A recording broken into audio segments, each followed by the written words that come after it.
Nós vamos ler em Evangelho segundo São Marcos, capítulo 7, 21, 22, 23. Porque do interior do coração dos homens saem os maus pensamentos, os adultérios, as prostituições, os homicídios, os furtos, a avareza, as maldades, o engano, a dissolução, a inveja, a blasfêmia, a soberba, a loucura. Todos estes males procedem de dentro e contaminam o homem. Senhor Deus, Jesus amado, a Tua palavra é o Senhor falando pessoalmente conosco. Ela não carece de interpretação humana, porque o Senhor próprio é o intérprete dela. Por isso nós pedimos misericórdia ao abri-la, Senhor, e ouvi-la como ela é. Porque em qualquer lugar que nós abrirmos as Escrituras, nós sempre vamos nos encontrar em dificuldade com alguma coisa. Mas, por outro lado, temos a graça, a compaixão do Senhor, e é o que valoriza a obra de Jesus Cristo no Calvário. Pedimos ao Senhor vivificar, portanto, esta palavra em nossos corações. E nesse instante nós lembramos do sangue de Jesus vertido lá na cruz. Em nome de Jesus Cristo. Amém. Podeis assentar, irmãos. A Bíblia é, sem dúvida, a palavra de Deus, e é Deus, não? Porque no princípio era o Verbo estava com Deus, e o Verbo era Deus. E nada do que foi feito sem esse Verbo, que é a palavra, expressando o pensamento de Deus, os atributos de Deus. Agora, eu fui chamado no hospital, e uma irmã que vem sofrendo há muito tempo, ela queria apenas me dizer que tudo está certo com ela, entre ela e seu marido, vai tudo bem, que possivelmente ela não voltaria mais desta operação. É câncer no fígado, no intestino. Olhando por um prisma, faz pena. Por outro, dá até inveja. Na segurança que ela está, a poucas horas de entrar naquele lugar que ela creu que ela vai para lá. Mas é importante a maneira com que ela está falando, a água correndo assim no seu rosto, mas uma segurança muito profunda fluía do seu íntimo. Quase que a gente entende que a gente é que está mais precisando de ouvir a pessoa do que a pessoa ouvir a gente. Qualquer uma pessoa sadia chegasse ali concluiria isso. Mas como o ser humano tem sempre aquele vácuo para mostrar mesmo que está ainda na dimensão humana, então ela estava com uma dificuldade. É o seguinte, que pessoas da mensagem disseram para ela que isso só podia ser pecado.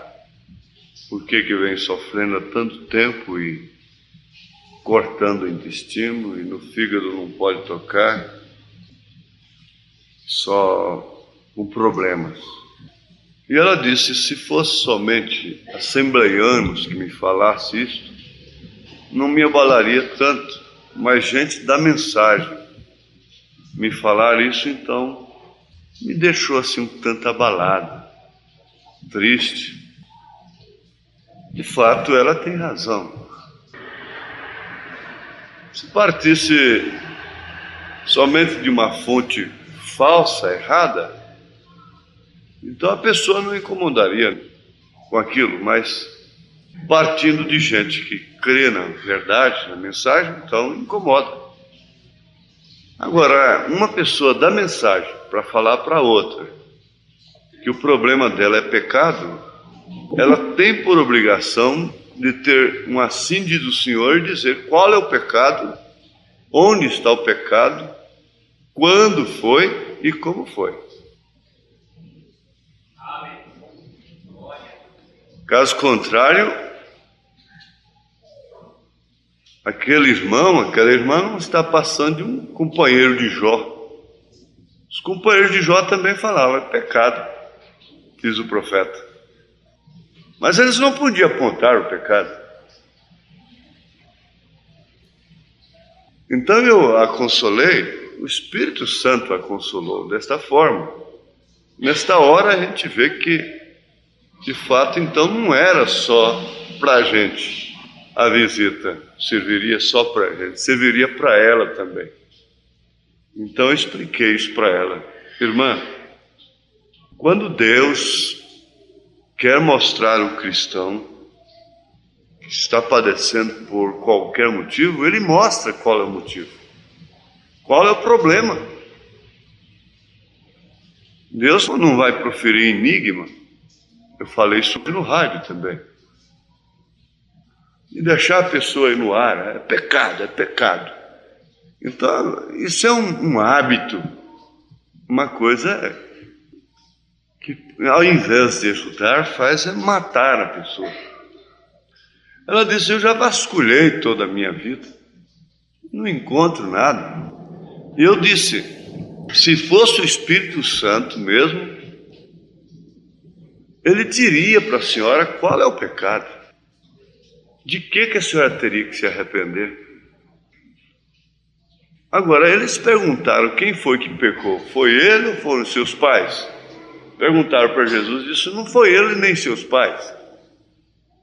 Fizeram isto com que ele nascesse cego. E agora? Você vai discutir com Jesus Cristo?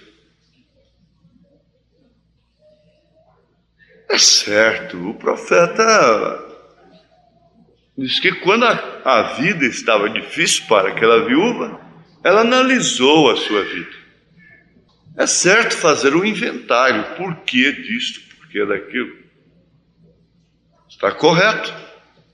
Uma das missões especiais do Espírito Santo, aqui na Terra, é convencer do pecado.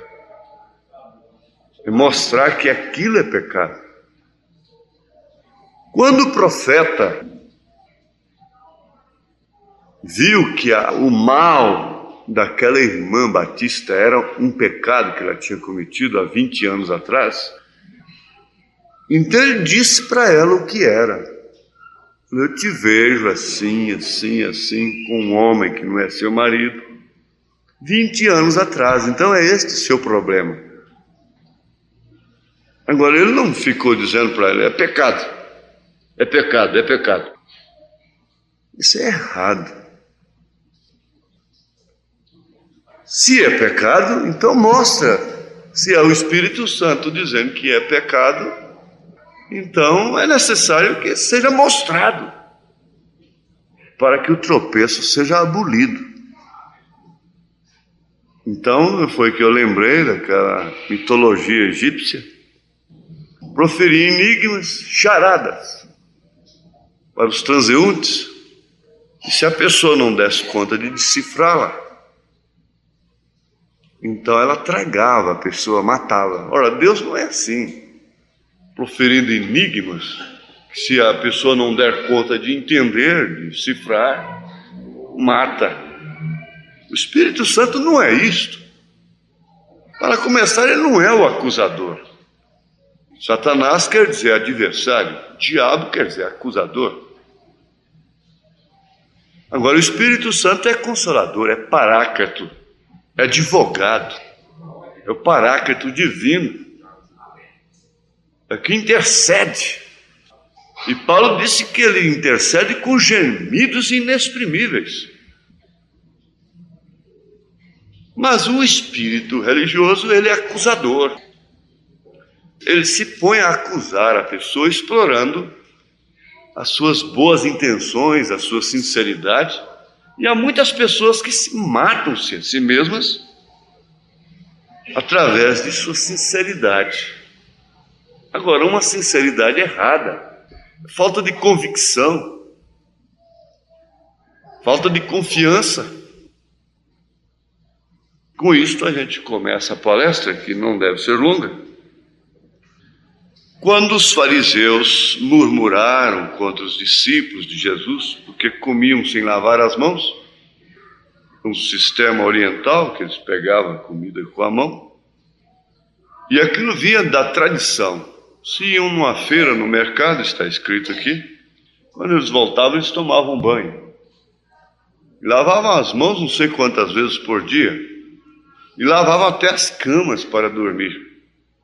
Tradição. Quando viram os discípulos de Jesus quebrando essas tradições, eles murmuraram, porque eles só iam na reunião de Jesus para pegar alguma coisa errada. Vem em determinadas reuniões só para criticar, para pegar alguma coisa errada. São os fariseus, né? Eles vão ver para ver o que está errado ali. E criticar, como essa igreja já foi vítima, e outras, e meu nome já saiu no jornal e tudo. Assim eles iam nas reuniões de Jesus.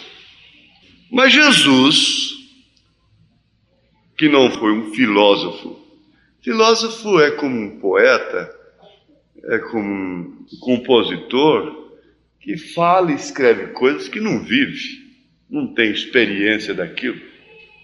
É filosofia, frases. Eu estava triste por não ter sapatos quando olhei para trás, vi um homem que não tinha pés. E essas outras coisas. Mas Jesus não foi isto. Jesus não foi um filósofo. Jesus não foi aquele que proferiu palavras bonitas apenas e frases. Ele falava coisas concretas, reais, verdadeiras, e da experiência do homem, da experiência própria, porquanto se fizera homem justamente para este fim. Foi tentado em tudo, padeceu fome, necessidade, sede, cansou-se do caminho, era Deus encarnado, uma teofania de Deus, a manifestação de Deus em carne. É o verbo que se fez carne. O verbo é expressar atributos de Deus, esse verbo. O verbo dos homens varia gramaticalmente, mas o verbo de Deus é invariável. Ele é o mesmo ontem, hoje, eternamente. Não é certo? Então ele vem e responde de acordo com a necessidade e de acordo com o estado das pessoas. Ele diz: o que sai do homem, isso contamina o homem, não o que entra no homem. Porque do interior do coração dos homens saem os maus pensamentos, os adultérios, as prostituições, os homicídios, os furtos, a avareza, as maldades, o engano, a dissolução, a inveja, a blasfêmia, a soberba, a loucura, que é insensatez, não é? Todos estes males procedem de dentro e contaminam o homem. O homem, portanto, é um ser contaminado. Isola-se o leproso. Mas o homem, de um modo geral, é um ser contaminado. E se ele é contaminado, ele é contaminador, ele é transmissor. de contaminação. O homem em si é um transmissor, é um criador de atmosfera. Agora, isto é que é o homem, porque o sentido mesmo da palavra literalmente quer dizer olhar para cima. Se ele precisa olhar para cima é porque ele está embaixo. Ele está embaixo em condição moral, espiritual, em todos os sentidos. Porque a própria antropologia aprova isso, que o homem quer dizer olhar para cima. É um sentido literal. Quando Davi chamou Salomão para ter uma conversa prudente com ele, transmitir cargos de responsabilidade, advertências de responsabilidade, seja homem. Agora, o homem é de fato aquele que tem que olhar para cima. E se eu tenho que olhar para cima é porque eu estou embaixo. Estou embaixo em todas as condições. É certo? Estou embaixo em todas as condições. Esta é a condição do homem. E Paulo diz que todos pecaram e destituídos estão da glória de Deus. Daí então veio o valor do Calvário, porque Deus amou ao mundo de tal maneira que deu seu Filho unigênito, para que todo aquele que nele crer não pereça, mas tenha a vida eterna. Possa subir. Mas, irmãos, nós temos que estudar também, ligeiramente, neste caso, sendo uma palestra improvisada, as dimensões. Nós estamos numa dimensão que ela está presa à luz, à matéria e ao tempo, sujeita à matéria, à luz e o tempo. Por isso nós nos envelhecemos, carecemos da luz. Logicamente, se envelhecemos é porque estamos sujeitos ao tempo. A quarta dimensão você já viu, conhece, a igreja sabe qual que é, ela está aqui, porém é abstrata, invisível, e pode se tornar visível através de um aparelho televisor, rádio. Nesse instante há vozes aqui, há imagens, há muitas imagens cruzando-se aqui. Se me apanha um televisor, então nós vamos ver imagens. Se apanha um rádio, nós vamos captar vozes. Essa é a quarta dimensão. A quinta dimensão se trata justamente de um pesadelo. Isto se reserva estritamente às pessoas que morrem nesse estado, contaminadas. Parece que vai haver uma contradição, mas logo na frente nós vamos sair dela. Morrem contaminados. Nós já dissemos, todos estão contaminados. A quinta dimensão é um pesadelo, porque não se pode chegar na sexta e nem tampouco voltar para as dimensões, para a dimensão humana. Então isto é um pesadelo, é um estado de espírito, o que se chamaria de inferno, porque o inferno mesmo é a sepultura, o Hades. Mas os irmãos guardem isto, que é um estado de espírito. O estado de espírito, ele pode ser, não precisa chegar na quinta dimensão. O homem está vivendo hoje sob um estado terrível de espírito. O mundo está em plena terceira guerra mundial desde que terminou a segunda. Assim que terminou a primeira, começou a segunda. Assim que terminou a segunda, começou a terceira. Agora, isso é guerra fria, isso é guerra psicológica. Ameaças, é guerra de espírito. Ela é preparação até vir a sua conclusão, a explodir, vamos dizer, porque a Terra sofre 3 dores de partos, que são as 3 guerras mundiais. Ela sofre 3 batismos: o dilúvio, o sangue derramado no Calvário e na chamada Santa Inquisição, que Roma derramou, e o batismo do sangue, e o do fogo que virá, que é o fogo atômico. Agora você vê como isso vai concordando uma coisa com a outra. Esse estado de espírito é vivido aqui. E no estado que o homem morre, ele aguarda o julgamento, porque não há lei nenhuma que possa condenar o homem sem primeiro julgá-lo. Mesmo entre as tribos, entre os pagãos, ele julga primeiro. Então Deus não condena o homem por si parte daqui nesse estado. Não é que Deus o condena. Agora tem o dia do julgamento do trono branco, depois do milênio.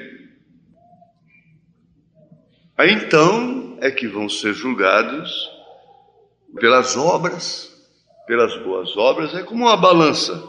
Fez o bem, põe aqui. O mal, põe aqui. Este é o julgamento do trono branco. Ao passo que aqueles que foram escolhidos como a esposa do Cordeiro, linguagem bíblica, que é a igreja noiva, sofre a sua purgação aqui na carne. E tem as suas vestes, quem lê a Bíblia sabe que eu estou usando linguagem estritamente bíblica, tem suas vestes lavadas no sangue do Cordeiro. E a nossa pureza nesse caso, uma vez que todos estão contaminados, a nossa pureza é justamente por uma fé que recebemos da parte do Espírito Santo no sangue de Jesus Cristo. Então, este vermelho está entre o Pai, entre Deus e nós. E eu não sei porquê, ele sabe o porquê, porque ele criou esta lei. Se você põe uma lente vermelha e olha num pano vermelho, você vai ver aquele pano branco, alvo. O vermelho olhado através do vermelho é branco. Então é a maneira que Deus nos vê, brancos, puros. É quando você então conclui que a sua pureza, a sua perfeição é relativa. Não é em relação ao mundo, não é em relação à ordem social, é em relação a Deus.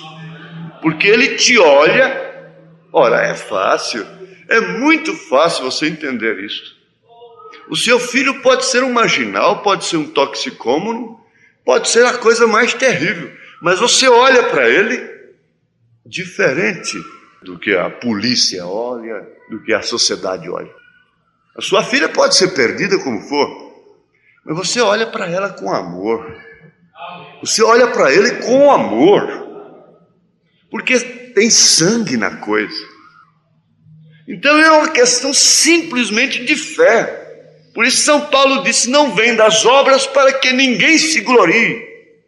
É de graça. Lutero, quando ia sangrando seus joelhos, naquela escadaria da penitência lá no Vaticano, ele tinha lido a Bíblia escondida.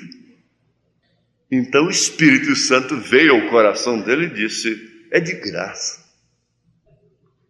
Não é por penitência, não é por indulgência. É de graça, a salvação é de graça.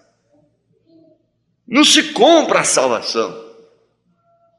A salvação é de graça. Graça é favor imerecido. Aquilo que você não merece. Para que ninguém se glorie, é dom de Deus. Essa é a boa dádiva, é o dom perfeito, que só pode vir do Pai das luzes. Agora, nós perguntamos outro dia, quando Jesus disse, os sãos não precisam de médico, mas sim os doentes. Quem não era doente ali? Quem não é doente aqui? Agora eu pergunto, quem não é contaminado aqui? Com maus pensamentos? Com coisas que você reprova? entristece. Não gostaria que estivesse acontecendo com você. Então nós não somos os pássaros raros da terra. Nós não somos os santarrões. Nós não somos melhores do que ninguém que está lá fora. Não. A única diferença está somente nisto.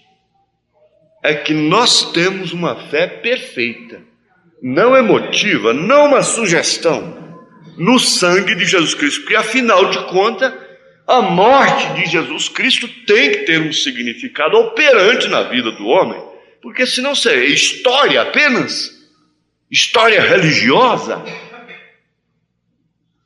Isso tem um resultado eficaz, perpétuo. O próprio profeta, quando entrou naquele bar e viu aquela mulher de idade, ele a condenou e disse: por que que Deus não varre uma peste dessa da terra? Uma mulher velha, toda rebocada, fumando, com 2 homens ali, num estado terrível. O que fez o Espírito Santo? Chamou lá fora. Por quê? O que saiu do coração dele naquela hora? O Espírito Santo chamou lá fora, então ele viu, ele teve a visão do Calvário, o arco-íris de sangue. E quantas vezes ele sangrou a Jesus através de seus pecados. Tendo noção disto, é que a pessoa ama a Jesus. Porque a maioria das pessoas amam a Deus, mas somente como beneficiários, só quer receber benefícios. Gostam de Deus, lembram de Deus, porque precisam de comer, porque precisam de vestir, e até nos discursos políticos, de alguns poucos deles, dizem, se Deus quiser. Outro dia eu ouvi um discurso, vários discursos, não ouvi nenhum, se Deus quiser. Uma nação que está precisando tanto de Deus como essa. E as pessoas fazendo tanta proposta, tanta promessa, nenhum deles disse, se Deus nos ajudar, se Deus quiser. Bom, esse é o estado natural do homem, e o homem pode dizer, não se mistura Deus com isso. Está bem.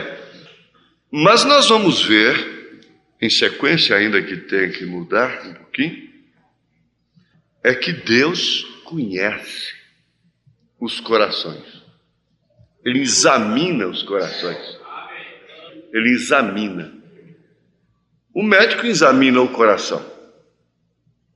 Raio-X, o eletrocardiograma, o ciclo ergométrico.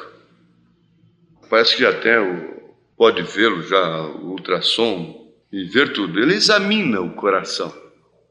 Agora, o coração, na expressão bíblica, não é a carne, o músculo. De fato, você sabe que tudo reflete no coração.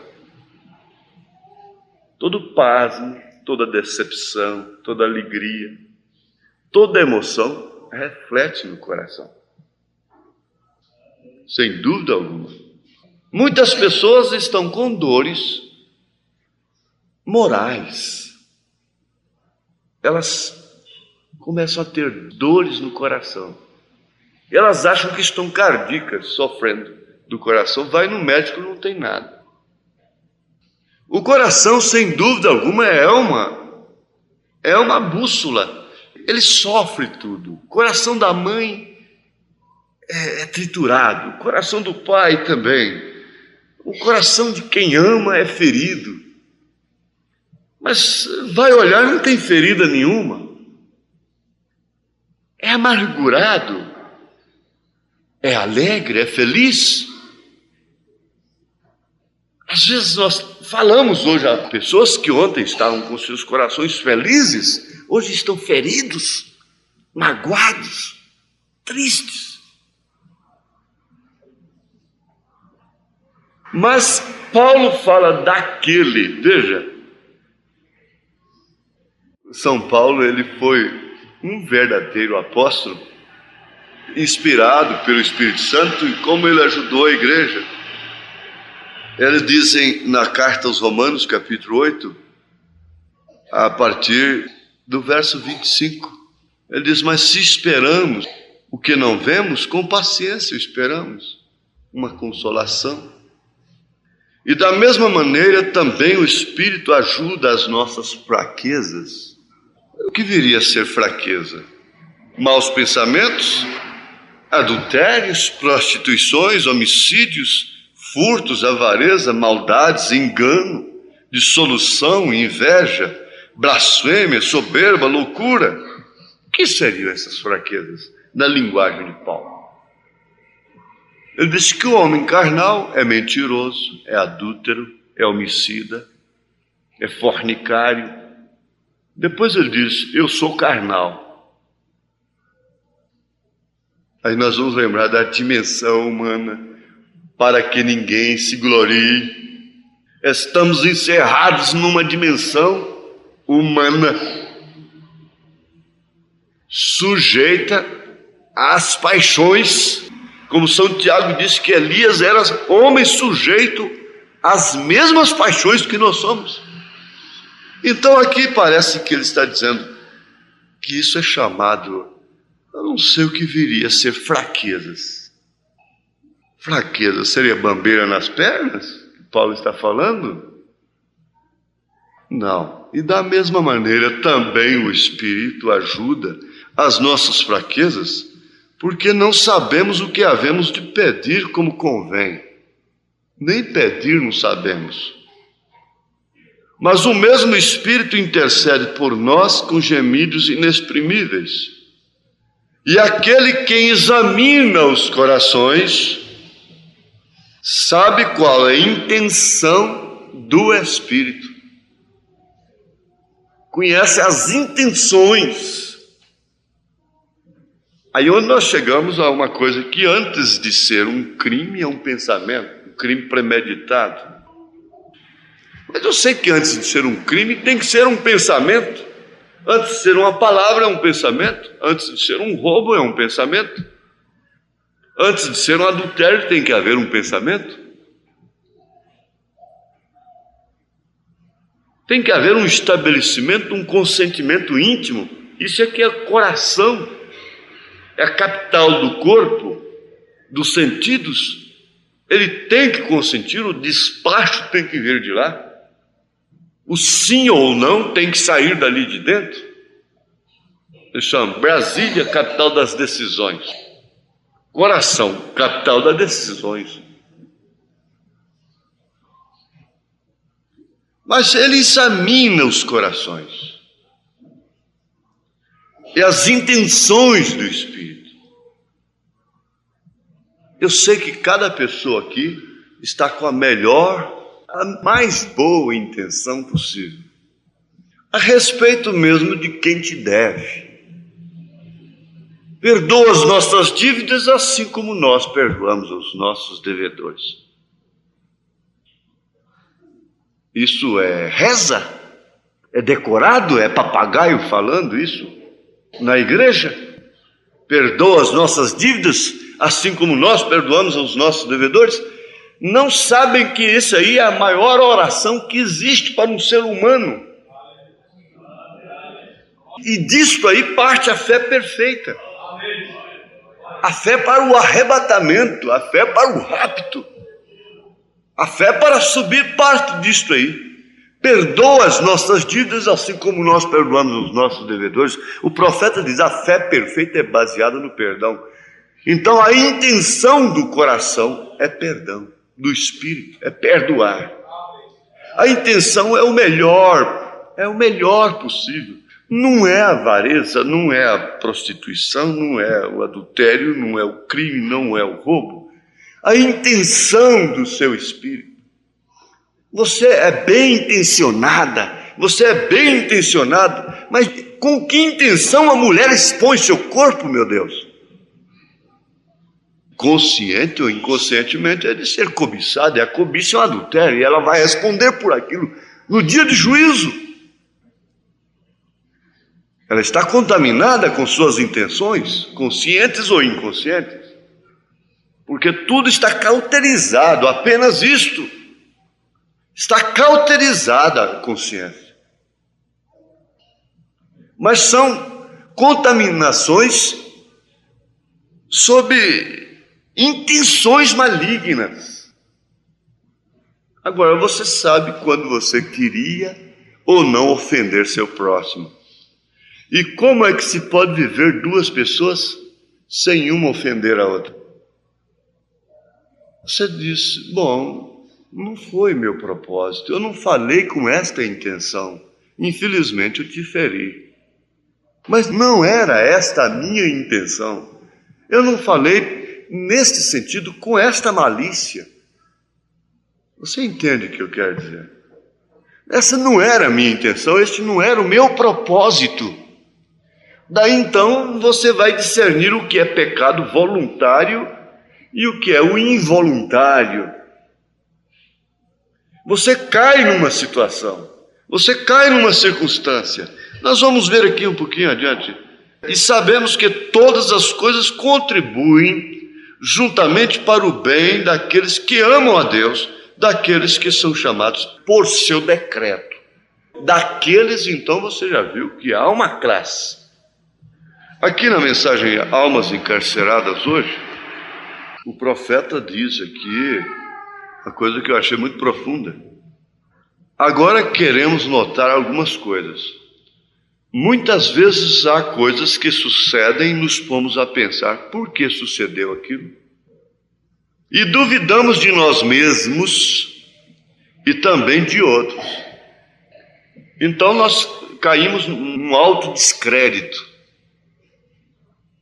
numa autodesconfiança, e a pessoa perde a fé em si mesma, porque há pessoas que vivem sempre fazendo propósitos, votos. Eu digo, não faça propósito, deixa acontecer. A menos que isto venha no seu coração. Quantas vezes eu fiz propósito de fumar e eu cheguei até a chorar para deixar o cigarro e não dava conta. E eu dizia, eu sei que Deus atentou para aquilo, Ele viu aquilo com bons olhos. Eu jogava dentro do rio, eu rasgava a carteira, eu queimava, eu fazia isso, eu fazia aquilo. Eu queria deixar de fumar, de todos os modos. Nem mesmo para ser crente. Eu tinha vontade de deixar de fumar. Que desgraça é aprender a fumar. As crianças nunca podiam ver isso na boca de seus pais. É uma desgraça. Não contrariando o que Jesus disse, o que entra pela boca. O que entra pela boca no sentido de alimento, nós vimos lá, se o fumo é um causador de câncer, enquanto você está destruindo o templo, o corpo, não é? E um dia, para atender um convite, eu entrei na igreja, mas como eu fui criado no Evangelho, aprendi a respeitar a igreja, escondi o cigarro lá fora, na esquina da Avenida Paranaíba, com a Rua 7, Igreja Cristã Evangélica. Agora, eu fui criado no Evangelho, nasci no Evangelho, fui criado no Evangelho. E escondi o cigarro na grama do jardim com a intenção de apanhar depois a carteira de cigarro.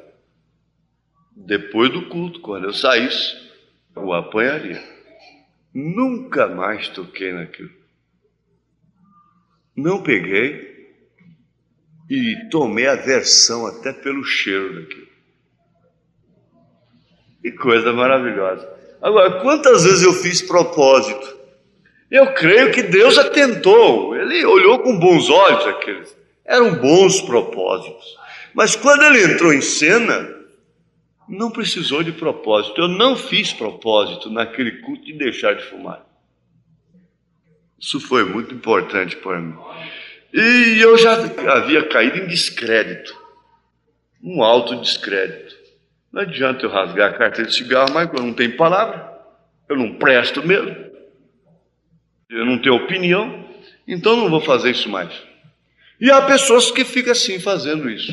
De hoje em diante eu não faço isso mais. Daqui a pouco, daí 3 dias, está naquele velho moinho. E acaba dizendo, duvidando. Ele disse, e duvidamos de nós mesmos.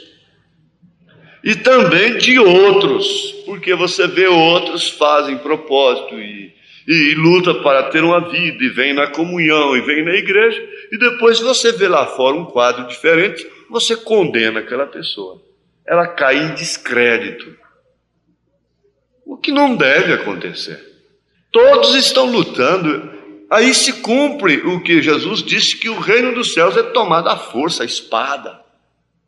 Todos estamos lutando.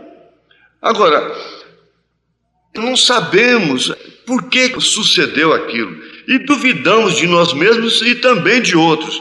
Porém, com o tempo, por fim nos damos conta que se somos cristãos, tudo contribui para o bem.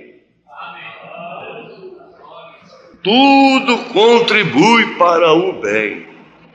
Irmãos, é difícil até dizer, mas não orgulho, escrúpulo da perdida, não arrogância, mas pedir misericórdia a Deus para nunca cair no estado de uma meretriz. Mas a única que foi salva em Jericó foi a Raabe, porque seria a única que podia receber espias na sua casa, homens em sua casa. A dama não podia receber, por princípio ela não podia receber. Agora, quantas damas estão no inferno e Maria Madalena está na glória? Isso não quer dizer que você tem que se tornar uma perdida para ser salva. De todos os modos você está perdido, tanto sendo dama como sendo meretriz. Tanto sendo um Nicodemos como sendo um ladrão crucificado do lado direito. Todos os dois tinham que nascer de novo. É certo? Agora, então eu vou me tornar uma perdida. O homem é perdido em si. Não tem ninguém melhor do que o outro. Para se cumprir o significado da palavra salvação, vem de uma palavra do grego, zoe, que quer dizer levantar, curar, sarar, expressar atributos de Deus. Ele permitiu a queda para isso. Ele permitiu a contaminação. Por isso a carne e o sangue não herdam o reino de Deus. Há um outro corpo na sexta dimensão aguardando. Paulo disse em 2 Coríntios 5, que quando este tabernáculo, se tratando do corpo, é desfeito, então há um edifício. Ele usou a expressão edifício, mas o quanto é maior, o quanto é mais perfeito, aguardando, para que não sejamos achados nus, descobertos, sem corpos. Ora, irmãos, a ciência está mandando homens para... Eles vão a Marte. Eles vão fazer um ponto de apoio na Lua e vão a Marte. Eles irão até lá. Você vê, antes disso, Enoque subiu, Elias subiu, Jesus subiu. Tudo que a ciência está fazendo já aconteceu. E aconteceu com perfeição. Enoque não subiu com um bujãozinho de oxigênio nas costas, nem Elias, nem Jesus. Tudo que eles fazem já aconteceu. Deus anestesiou Adão lá no Éden e não deixou nem cicatriz alguma. Muito mais perfeito. Há uma perfeição, e perfeição é um estado. Jesus é perfeito, o Evangelho é perfeito, sua palavra é perfeita. Mas quando as pessoas querem ser perfeitas nessa dimensão, então elas passam a sofrer até da mente. Há muitos crentes que vão para a clínica de repouso por causa da maneira errada de olhar na Bíblia. Então o médico diz, é a religião que fez isso. A religião tem separado casais por causa da maneira errada de ver a Bíblia. A mulher rejeita o marido porque ele é descrente.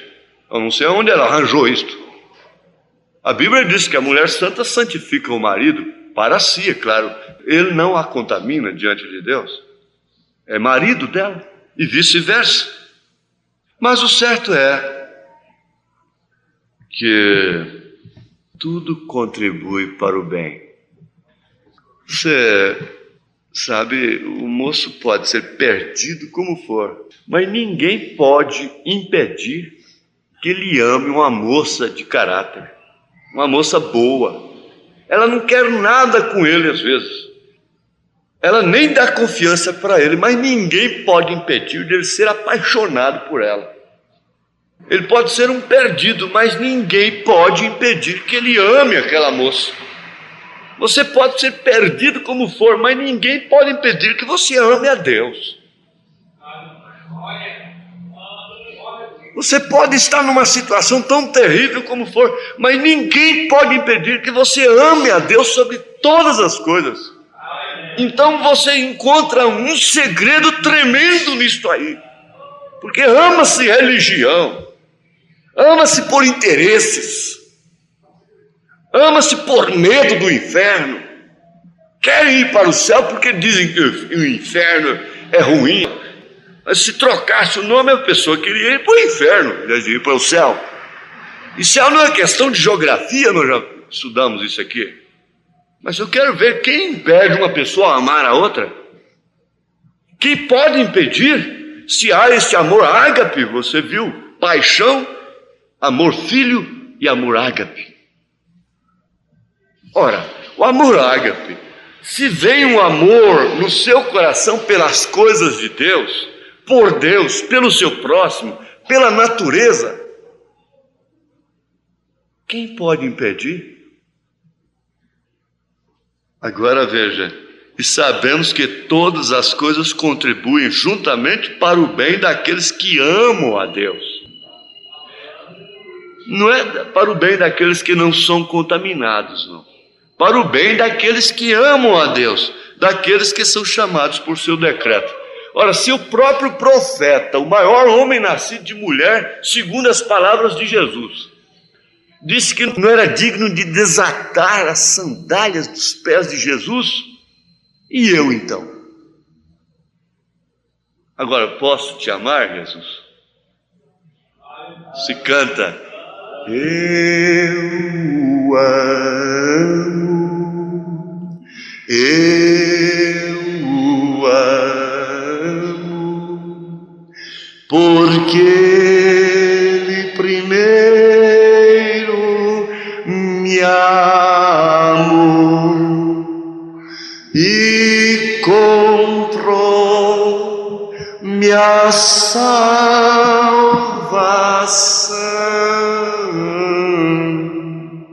no madeiro do Calvário. O profeta diz: quando eu comecei a ler a Bíblia, eis aqui uma das coisas que me turbava muito, porque permitiu Deus que Abraão, aquele homem tão grande, apresentasse a Sara como sua irmã, em vez de sua esposa. Deus permitiu que Abraão mentisse, e as outras coisas que fez, e até permitiu que Abraão saísse da terra prometida. Você sabe o que significa isso no Velho Testamento? Sair da terra prometida é sair da palavra. Sair da palavra de Deus. Não vá sair voluntariamente, que aí você já está cometendo uma loucura. E até permitisse que Abraão saísse da terra prometida, de onde lhe disse que não saísse. Todo judeu que sai da terra prometida está em apostasia, é um apóstata. Misericórdia. Porque Deus lhe deu essa terra e a promessa foi que ficassem. Porém, eles se foram. Então Abraão se foi a Gerar, mas naturalmente, se não fosse por isso, é que ali é onde Abimeleque, o rei dessa terra, se enamorou de Sara e até ia se casar com ela. E ele era um homem bom e justo, Abimeleque. Agora, isto pode que soe um pouco ridículo, mas é para dizê-lo bem claro.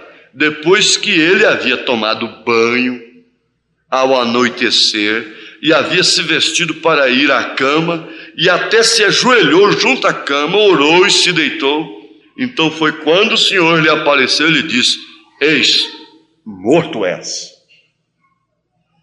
E o homem não havia feito nada.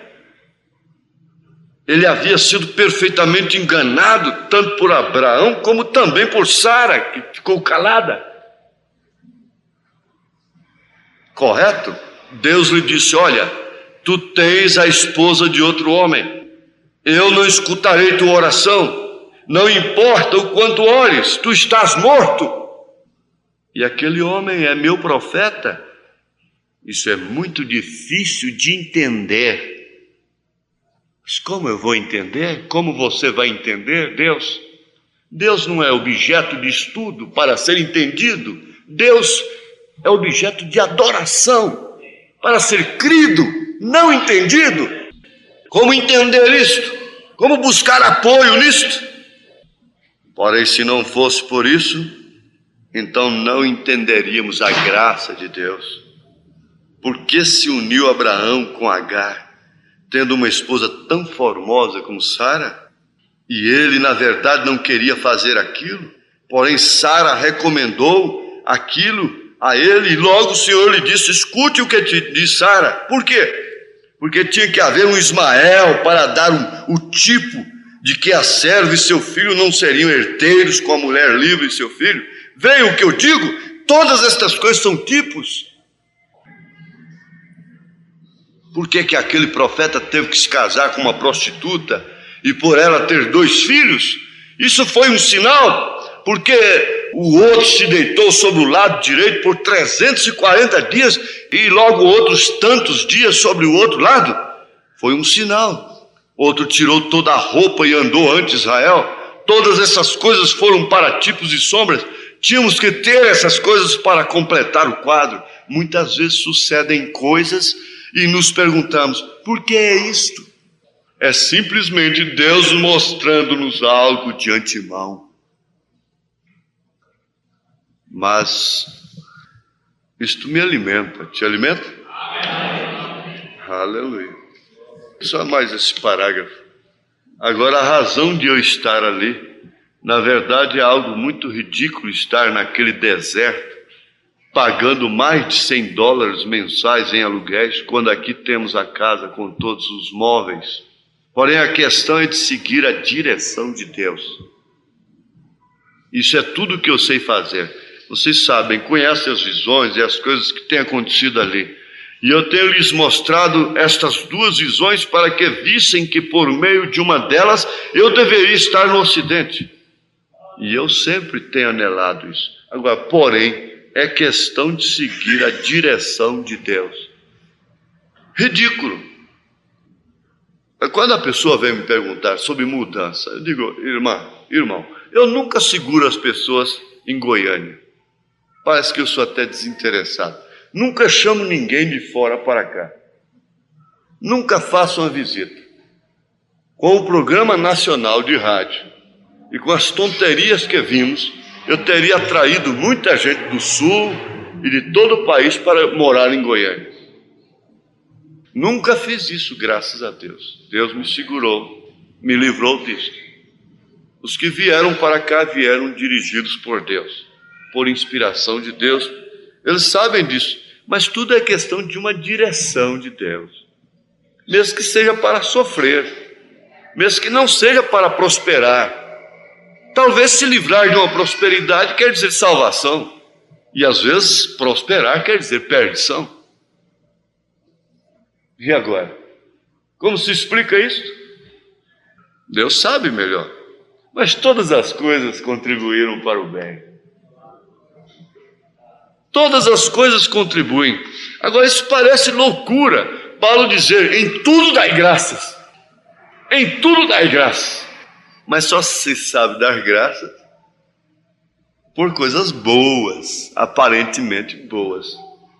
Isso é o mal da dimensão humana, os sentidos, a visão, o paladar, o tato, o olfato, os sentidos do espírito, o afeto, a memória, o raciocínio, a razão. Então, isso tudo é o mal da dimensão. Mas na capital tem que ter a fé. A fé na palavra de Deus. Então, a fé no sangue de Jesus Cristo te põe limpo diante de Deus. Você não está contaminado. Você não está contaminada. Se é que você tem fé, que não está. Se você tem esta genuína fé, é uma coisa que eu não posso explicar, mas se trata de uma fé especial no sangue de Jesus Cristo. Só isso e mais nada. Não há mistério nisso, sendo um grande mistério. É simples, mas como se pode explicar? Ninguém pode explicar o porquê de você ter fé no sangue de Jesus Cristo. Eu disse para um irmão que veio com certas dificuldades com isso, dificuldades com aquilo.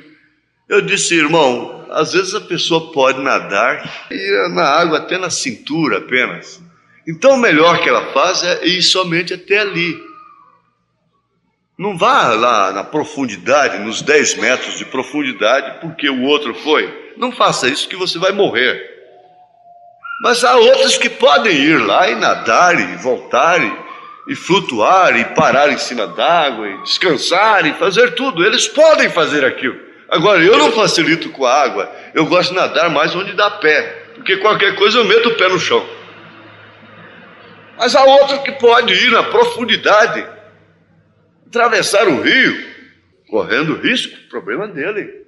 Ele tem confiança, ele sabe o que está fazendo. Se muitos já morreram na profundidade, muitos já morreram na rasura. E agora? Quantos já pereceram, já morreram na rasura? É certo? Então, isso é que conclui o assunto. Contaminados, todos estamos. Todos. Agora, o que vai te pôr limpo diante de Deus é a fé no sangue de Jesus Cristo. É a fé no sangue de Jesus Cristo. Agora, você não faz mais as vontades dos pensamentos. Aí então é quando você, estando nesse estado que aquela irmã estava lá na cama do hospital, dizendo, eu posso partir. Quando ela sai dali, ela está com pressa. Ela disse, eu estou com pressa de ir embora. E ela é uma mulher nova ainda. Ela disse, eu estou com pressa, porque o crente mesmo, quando vê que está chegando a hora, ele tem pressa. Dá uma pressa, porque se você já fez a viagem a uma cidade que você gostaria muito de conhecer, você vai feliz. Você vai para o exterior, a gente quer chegar, ver o que é. Então, é exterior, a gente vai para o exterior, não é? E você vê que não vai ficar mais aqui mesmo, então você dá pressa. E ela queria dizer para mim assim que tudo estava bem com ela, tudo estava bem. Agora, ela foi tão humana quanto você. Maria foi tão humana quanto você. O profeta de Deus foi tão humano quanto nós somos. Você não faz mais as vontades dos pensamentos. Você alterna as suas ideias. Você executa o que acha que lhe convém, porque não é tudo que é lícito que nos convém, quanto mais o que é ilícito. Agora, há coisas que a gente não entende. O que vai fazer? O que você pode fazer? Você não pode fazer nada. Simplesmente você segue na fé. Porque você é um filho de Deus, que segue lutando. Um dia você vai chegar lá também. Aquela irmã me falou, está com pressa de chegar lá. Isto é a 6ª dimensão, onde ela vai aguardar aquela chamada para depois ir para a 7ª dimensão, num corpo celestial, e logo este corpo será glorificado. Mas tudo não é pelo mérito próprio, é pelo sangue de Jesus Cristo. Senhor Deus, Pai amado, lendo a Tua palavra e vendo estas coisas, nós concluímos cada dia mais que o que é errado, o que é certo é certo. O que é pecado. O que não é pecado. O que é verdade, o que é mentira, é mentira. Mas a grande verdade do momento é que todos pecamos. E se dissermos que não pecamos, te fazemos mentiroso, disse São João. O que não ousamos fazê-lo. Nós pedimos ao Senhor nos sustentar na fé, da graça do Filho de Deus, pois ela é a fé que vence o mundo. Então, encarando estas coisas, cada um dos irmãos, cada uma das irmãs, prossegue, ó Deus, firme nesta convicção, crendo no sangue do Filho de Deus, crendo no Senhor Jesus Cristo, crendo que um dia deixaremos esta dimensão e iremos para a sexta dimensão ou já para a sétima dimensão no arrebatamento. Ajuda-nos, ó Deus, ensina-nos a contar os nossos dias, de tal maneira que possamos alcançar corações sábios e espíritos retos, os quais o Senhor não despreza, Pai. Pedimos pela saúde de cada irmã, de cada irmão, cada pessoa aqui representada, as peças de roupas, ó Deus. Ó Deus, possa ir virtude nelas para curar e libertar, que o teu povo volte para casa mais perto de ti, mais convicto, ó Deus, e não alimentando nenhum mau pensamento, nenhum ódio no seu coração, Pai, nenhuma coisa má. Dá-nos uma libertação total.